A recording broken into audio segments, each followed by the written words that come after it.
les retombées des poutres a toujours été un problème, en tout cas une contrainte, que ce soit chez l'architecte ou bien chez l'entreprise, parce que chez l'architecte c'est une contrainte de plus, donc ça donne moins de liberté à l'architecte, parce que les architectes ils ont envie de prévoir parfois des espaces avec de grands espaces en fait sans retomber.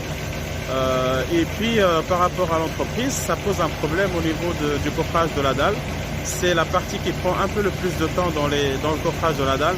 Donc avoir une dalle sans retomber, c'est quelque chose qui est facile à coffrer, qui est aussi qu'on peut coffrer un peu plus rapidement que des dalles avec plus de retombées. Donc au final, c'est quelque chose qui n'est pas du tout agréable. Par rapport au côté décoratif, c'est vrai qu'on peut cacher avec un faux plafond. Il y a aussi, voilà, mais par rapport à l'exécution, au coffrage, il y a des solutions qui nous permettent d'avoir de grandes portées sans retombées ou avec de petites retombées, comme par exemple l'utilisation du béton très contraint qui nous permet d'avoir des distances assez grandes quand même entre poteaux. Mais il y a également une solution assez particulière qui consiste à remplacer tout simplement les poutres avec des poutres noyées. Bien sûr, cette transformation a des incidences parce que une poutre noyée et une poutre avec retombée n'ont pas forcément la même capacité de résister aux déformations par rapport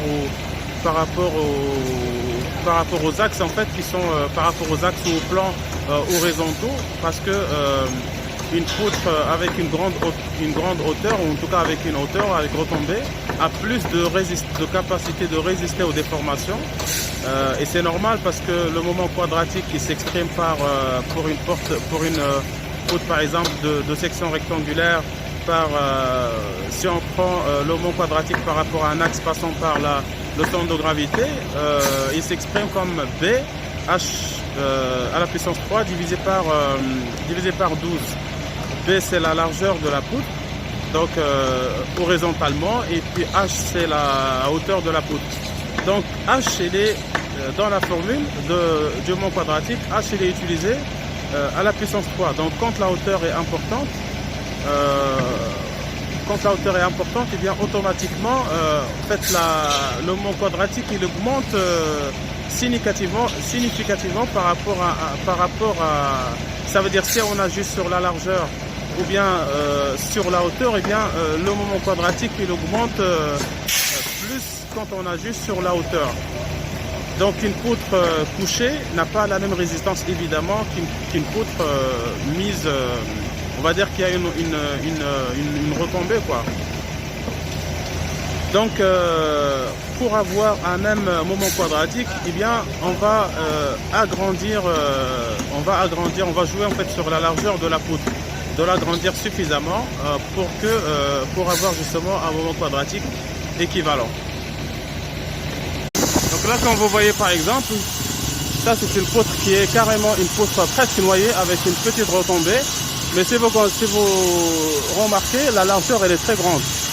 La largeur de la poutre elle est très grande. Donc c'est ça qui permettra de récupérer le manque à gagner dans la hauteur pour rester toujours dans la même valeur du moment quadratique. Voilà, donc là la poutre elle est carrément la poutre elle n'a carrément pas de hauteur, elle est pratiquement noyée.